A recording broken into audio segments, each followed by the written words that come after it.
Everyone, welcome back to my channel. आज की कहानी है मेंढक और सांप। तो चलिए इस कहानी को हम हिंदी से इंग्लिश में ट्रांसलेट करते हैं और सीखते हैं बहुत सारे वर्ड्स मीनिंग। कहानी का टाइटल है मेंढक और सांप। मेंढक को इंग्लिश में कहते हैं फ्रॉग, और को इंग्लिश में कहते हैं एंड, और सांप को इंग्लिश में कहते हैं स्नेक। मेंढक और सांप की कहानी, फ्रॉग एंड स्नेक स्टोरी। एक बार मतलब इंग्लिश में वंस, एक सांप एक झील के सभी मेंढकों को खाने की योजना के साथ झील में आया। A snake came to a lake with a plan to eat all the frog in the lake. Lake का मतलब होता है झील। सांप ने मेंढकों से कहा, the snake said to the frogs, मैं यहाँ एक ब्राह्मण के श्राप के कारण आपकी सेवा करने के लिए हूँ। इसे इंग्लिश में कहेंगे, I am here to serve you because of the curse of a ब्राह्मण।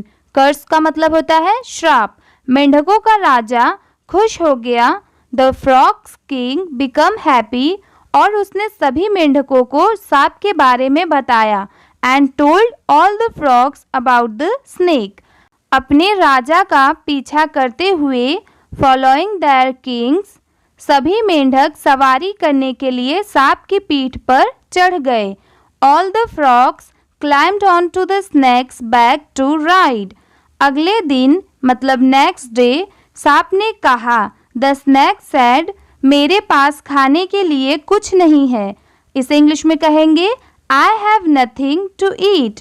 मैं इतना कमज़ोर हूँ कि तेजी से रेंग नहीं सकता। इसे इंग्लिश में कहेंगे, I am so weak, I can't crawl fast. crawl मतलब रेंगना।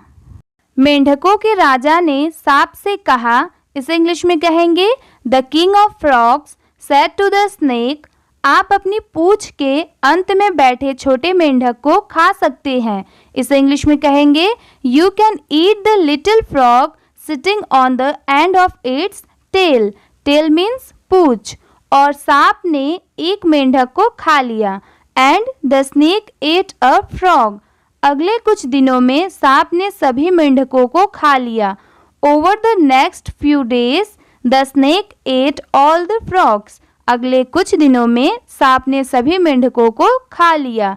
अब केवल मेंढकों का राजा बचा था। इसे इंग्लिश में कहेंगे, now only the frog Kings was left. अगले दिन मतलब नेक्स्ट डे, सांप ने फिर कहा, द स्नेक अगेन सेड, मेरे पास खाने के लिए कुछ नहीं है। I have nothing to eat. मैं इतना कमज़ोर हूँ कि तेजी से रेंग नहीं सकता। I am too weak to crawl fast. मेंढकों के राजा ने फिर कहा, इसे इंग्लिश में कहेंगे, the king of the frogs then said, आप अपनी पूंछ के अंत में बैठे छोटे मेंढक को खा सकते हैं। You can eat the little frog sitting at the end of your tail. और इस बार सांप ने उसे ही निगल लिया। इसे इंग्लिश में कहेंगे, and this time the snake swallowed him. शिक्षा, किसी भी कार्य को करने से पहले सोचो। शिक्षा मतलब lesson. Think before doing anything. किसी भी कार्य को करने से पहले सोचो। Think before doing anything. इसी के साथ में वीडियो अपना कंप्लीट होता है। अगर आपको वीडियो अच्छी लगी हो तो वीडियो को लाइक कर दीजिए। चैनल पर नए हो तो प्लीज़ सब्सक्राइब भी कर लीजिए। मेरा नाम है आस्था और आप देख रहे हैं learn with Aastha Sharma YouTube channel. Thank you for watching.